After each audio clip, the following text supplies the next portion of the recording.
Hey Gracie, I wanted to leave you some feedback on SA2. Overall, this is working really, really well. You have a good description in this paper, good context, a very clear thesis, really good use of context, both in your definition and for the specific ad, and for the kind of outside research that you did to discuss your conclusion here.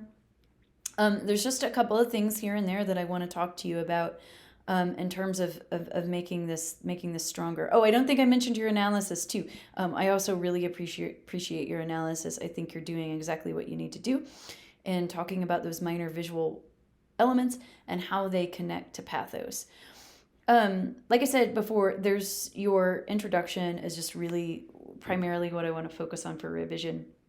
So I like that you build context in two ways. Like I feel like you're kind of building like your own pathos here in your introduction, and you also provide context in another way, meaning that you use logos to talk about PETA as an organization, but also to talk about the origin of the specific image.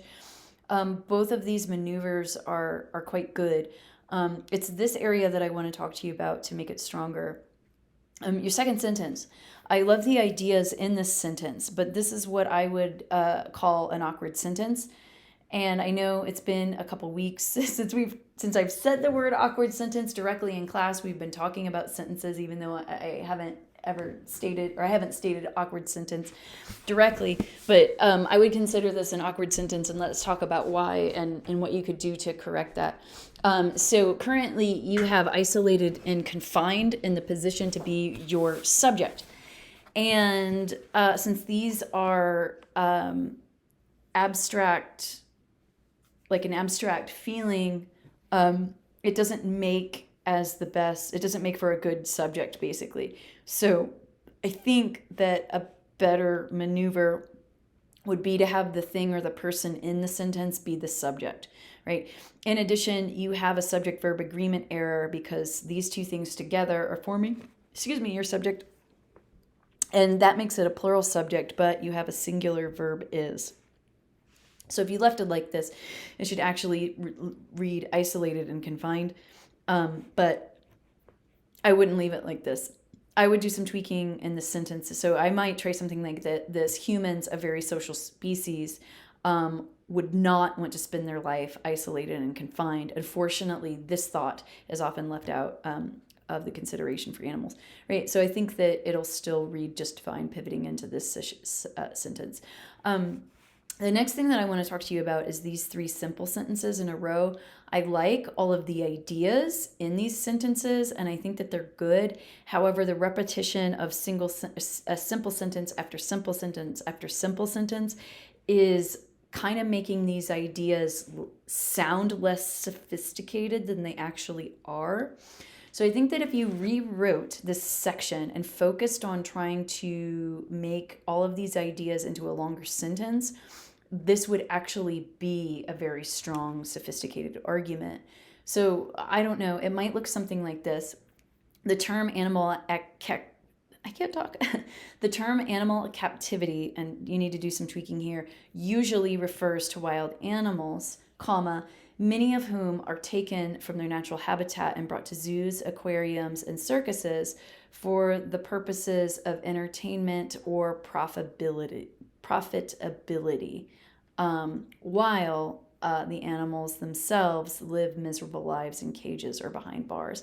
Do you see what I did there? So I didn't scrap any of your ideas because they're all sound and they're all good. What I attempted to do is bring all those ideas together in a single sentence to build your ethos, right? To make these stronger sentences.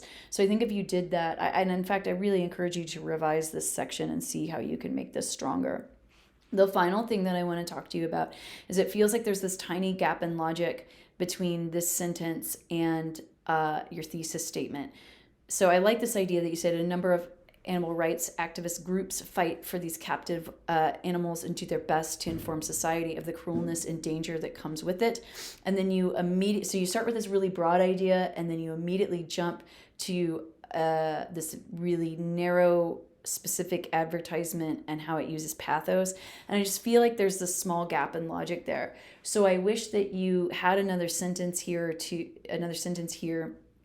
that briefly talked about the use of advertisements and pathos, and then pivoted into PETA's specific use of pathos. I think if you did that, this introduction would be much stronger. And that's really what I'd like you to focus on for revision, because the rest of the paper read pretty strongly. All right, let me know if you have any questions, and please consider revising this. All right, thanks.